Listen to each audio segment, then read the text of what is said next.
태국 캄보디아 전쟁, 한국은 왜 안전하지 않은가? 태국과 캄보디아의 전쟁 소식, 멀게 들리시나요? 하지만 지금 이 전쟁은 한국의 기업과 교민, 그리고 외교 전략과 직접 연결돼 있습니다. 더 중요한 건 미국 트럼프 대통령의 개입에도 전쟁은 멈추지 않고 있다는 점입니다. 지금 동남아에서 벌어지는 이 충돌에서 한국은 과연 안전한 위치에 있을까요? 2025년 12월 태국과 캄보디아 국경에서 전면전에 가까운 무력 충돌이 이어지고 있습니다.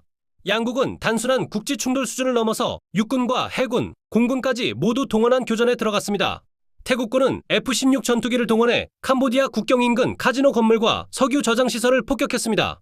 해군은 캄보디아 연안으로 포탄을 발사했고 캄보디아 군도 박격포와 포병 공격으로 맞섰습니다. 이미 수십 명이 사망했고 50만 명이 넘는 민간인이 집을 떠나 피난길에 올랐습니다.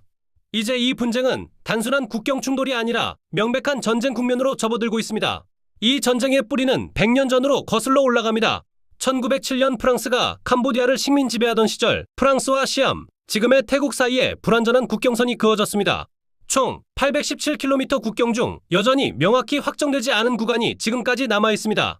특히 프레아 비에아르 사원 인근은 양국 모두가 자국 영토라고 주장해온 대표적인 분쟁 지역입니다. 이 문제는 외교적으로 완전히 봉합된 적이 한 번도 없었습니다. 그리고 지금 이 오래된 국경 분쟁이 군사 충돌로 폭발한 것입니다. 상황을 더 복잡하게 만든 인물이 있습니다. 도널드 트럼프 미국 대통령입니다.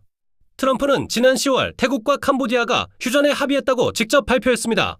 관세와 외교 압박을 지렛대로 삼아 양국을 협상 테이블로 끌어냈다는 설명이었습니다. 하지만 결과는 정반대였습니다. 휴전 발표 불과 한 달 만에 양국은 다시 총을 들었습니다. 트럼프의 발표 이후에도 폭격은 멈추지 않았고 오히려 교전 강도는 더 세졌습니다. 이 장면은 미국식 압박형 중재의 한계를 적나라하게 보여줍니다. 태국은 전술을 바꿨습니다. 캄보디아로 향하는 연료와 군수물자 수송을 전면 차단하겠다고 선언했습니다. 태국 선박뿐 아니라 제3국 선박까지도 차단 대상에 포함시켰습니다. 캄보디아에 공급되던 연간 22억 리터의 연료 흐름을 끊겠다는 것입니다. 이건 단순한 제재가 아닙니다. 캄보디아군의 작전 능력 자체를 무력화하겠다는 전쟁 전략입니다. 이 지점에서 한국이 등장합니다. 태국과 캄보디아는 한국 기업들이 깊숙이 진출한 국가입니다. 제조업과 건설, 인프라와 에너지, 그리고 관광산업까지 한국의 이해관계가 광범위하게 얽혀 있습니다. 특히 캄보디아 국경 지역의 카지노와 관광산업에는 한국 자본과 인력이 대거 투입돼 있습니다.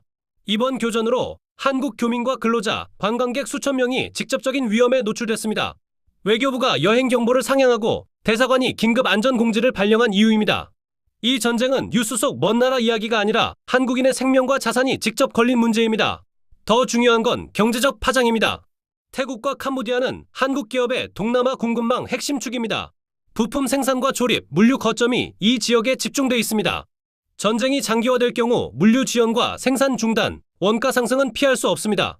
이는 결국 한국 기업의 수익성 악화와 국내 소비자 물가 상승으로 이어질 수 있습니다. 한국은 이 전쟁의 관전자가 아니라 이미 영향권 안에 들어와 있습니다. 그렇다면 한국은 무엇을 할 수 있을까요? 한국은 미국처럼 강압적인 중재를 할 위치에 있지는 않습니다. 하지만 ASEAN 국가들과 두터운 외교 네트워크를 가진 중견국입니다. 한국이 할 수 있는 역할은 분명합니다. 직접 개입이 아니라 중재가 가능한 환경을 만드는 역할입니다.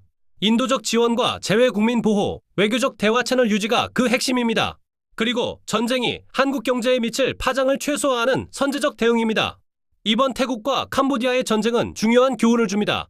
국제 분쟁은 어느 순간 갑자기 한국과 무관하지 않게 됩니다. 휴전 선언 하나로 전쟁은 끝나지 않습니다. 역사와 민족주의, 국내 정치가 얽힌 갈등은 언제든 다시 폭발합니다. 동남아는 더 이상 먼 지역이 아닙니다. 태국과 캄보디아의 전쟁은 지금도 진행 중입니다. 트럼프의 중재는 한계를 드러냈고 군사 충돌은 확대되고 있습니다. 그리고 그 파장은 이미 한국에 도달했습니다.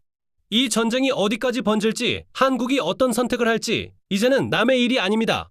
여러분은 한국이 이 분쟁에서 어떤 역할을 해야 한다고 보십니까? 댓글로 의견 남겨주십시오.